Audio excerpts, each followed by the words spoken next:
The city streets hum with an energy that seems to never cease, even in the dead of night.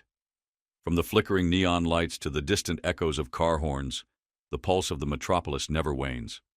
Officer Jake Thompson and Officer Ryan Carter are making their rounds in their squad car, gliding through the familiar roads, their eyes scanning every corner, every shadow. The night feels too quiet, the kind of stillness that makes them itch for something to happen, something to shake off the monotony of their shift. As they pass by the corner convenience store, the soft whir of their tires on the asphalt is the only sound breaking the silence. A man stands outside the store, leaning against a sleek black car, absorbed in his phone. At first he seems like any other pedestrian, just another person going about their business in the sprawling city, but there's something about him that catches Jake's attention, something that feels wrong. Not because of the man's demeanor or his posture, but because he doesn't belong, or at least, that's what Jake's instincts tell him. Years of policing in a city rife with tension and division have shaped Jake's worldview. His eyes are trained to spot danger, even in the most mundane of situations. And in this man's calm, composed stance, in the way he holds himself outside a high-end store, Jake sees something that doesn't sit right. It's not the clothes, not the car. It's the simple fact that this black man is in a place where Jake believes he shouldn't be. Something about this feels like an affront, an anomaly in a world that Jake, Ryan, and others like them control. A life shaped by years of unchecked power has taught Jake to see every black face as a potential threat, to view every encounter as a possible confrontation. And tonight, he sees danger in a man who is simply existing.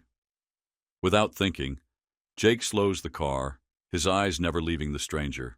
Ryan, his partner, is already looking at him, reading the silent communication between them. He doesn't need words. This is routine.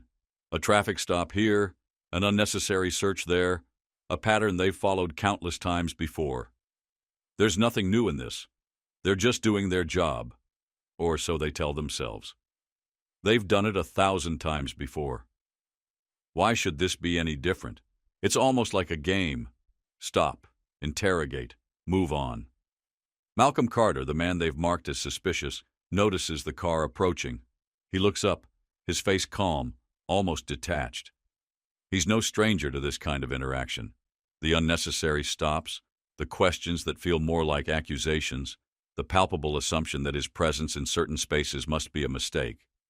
He's lived through this too many times to be shocked by it now. But tonight there's something unsettling in the air. A feeling that maybe, just maybe, this moment will be different.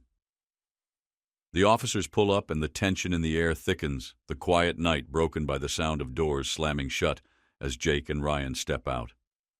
Words are exchanged, terse and clipped, each one building the pressure. Malcolm remains calm, explaining himself, offering up his ID and trying to reason with them. But it's all for nothing. They've already decided what he is, who he is. The evidence doesn't matter. His clean record doesn't matter. His composure, his silence, his very presence, none of it matters. He's already been judged, sentenced, before a word was spoken. The next few moments pass in a blur of authority.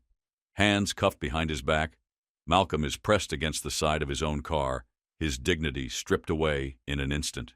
His rights are ignored, his voice drowned out by the weight of their power. It's an assault, not just on his body, but on his humanity. Yet he does not resist. He does not fight back. He's been here before, and he knows better than to give them an excuse to escalate. But every part of him is screaming. He is forced to endure it, as he always has, fighting for respect in a world that has never respected him. A few passers-by stop for a moment, watching the scene unfold with an almost practiced indifference. They've seen this before. They know the drill. They know better than to intervene, because intervention means risk, and risk is something this world has never asked them to take. But in the midst of it all, Officer Alex Reed stands at a distance, observing. His stomach churns, the familiar knot of unease tightening in his chest. He's seen it before, seen it too many times. But tonight feels different. Every time he watches this happen, the weight of guilt presses harder. The excuse of just following orders has grown thin, like paper that's been worn too many times. He wants to say something, to step forward, to make it stop. But fear keeps him frozen. Fear of retaliation. Fear of becoming the next target. His silence is a betrayal, and he knows it. Malcolm is taken to the holding cell, the cold concrete walls pressing in on him as he sits on the hard bench. His expensive suit, once pristine, is wrinkled from the rough handling. Around him, other detainees shift uncomfortably, their eyes darting over to him with a mix of curiosity and judgment. He is no stranger to being watched, no stranger to feeling like an outsider in spaces that were never built for him. He has fought every day to survive a system that was designed to break him. And yet, here he is again, reduced to a statistic, another face in the crowd. The humiliation stings, but it's all too familiar. Back at the precinct, Jake and Ryan laugh, sipping their coffee with the same casual ease they've always had. To them, it's just another night, just another win, another black man caught in the web of their power, another story they'll tell at the bar later, boasting about the control they have, the order they impose. They don't see Malcolm. They don't see his humanity. They don't know the weight of the life he's lived or the battles he's fought.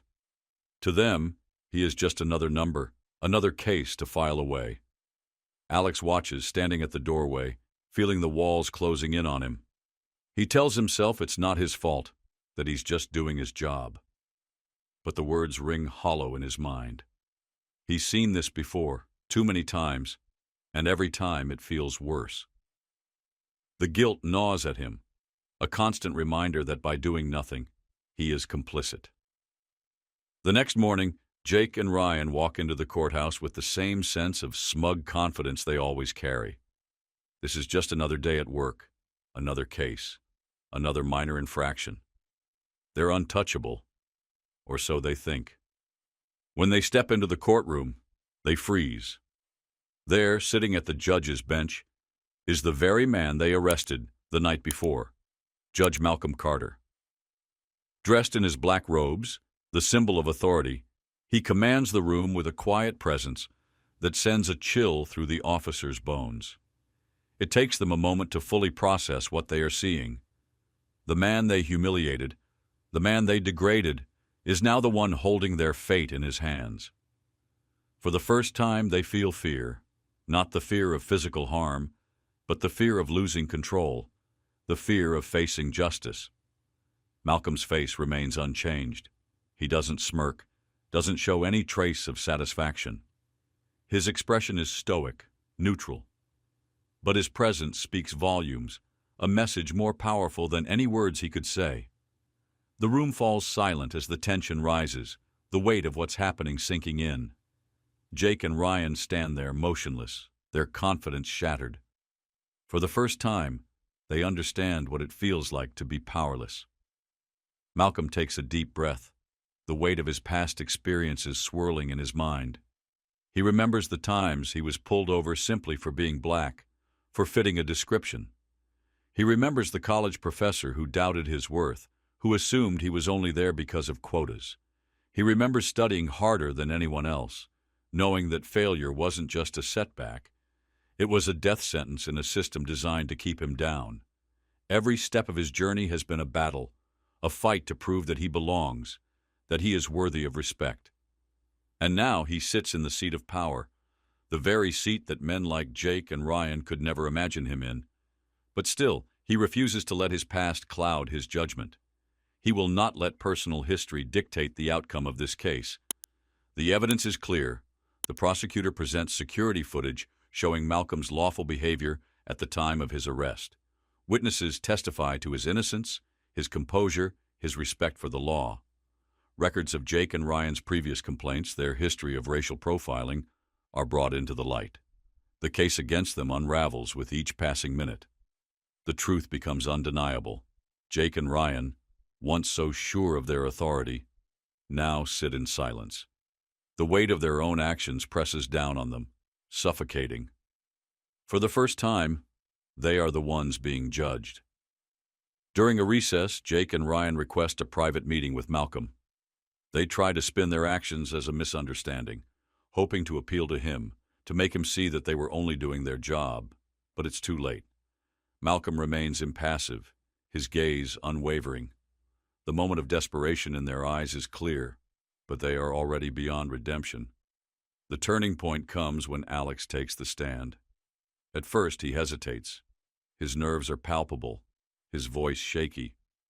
But then, in a moment of clarity, he finds the courage to speak the truth. He exposes the corruption he's witnessed in his department, the unchecked power that officers like Jake and Ryan wield. The courtroom is stunned into silence. Jake and Ryan glare at him, but Alex doesn't flinch. He knows that by speaking up, he may never be the same. But his conscience is clear. Malcolm takes a deep breath, feeling the weight of responsibility settle on his shoulders. This is not about revenge, it's about justice. After a long, tense pause, he delivers his ruling. Guilty. The officers are stripped of their badges, their authority ripped away from them. They will face the consequences they have long evaded. As they are led away, their heads hang low. They refuse to meet Malcolm's gaze, knowing that their reign is over. Malcolm remains composed, his face impassive. Justice has been served not through anger or personal vendettas, but through the system they once manipulated. Outside the courthouse, the world continues to turn. The fight for justice is far from over, but today, a small victory has been won. Alex approaches Malcolm, his face filled with gratitude and respect. He vows to do better, to fight the corruption from within, to be the officer that Malcolm believes he can be. Malcolm nods, offering a quiet approval. He knows that change begins with those willing to act, willing to stand up and make a difference. The camera lingers on Malcolm's face, his expression unwavering. The message is clear. Power does not reside in a badge. It resides in justice. And justice is not just a concept. It is a fight, a battle that must be waged every single day. If this story resonates with you, if you believe in truth, in accountability, and in the power to change the system, then join the movement. Subscribe now, and together we can make a difference.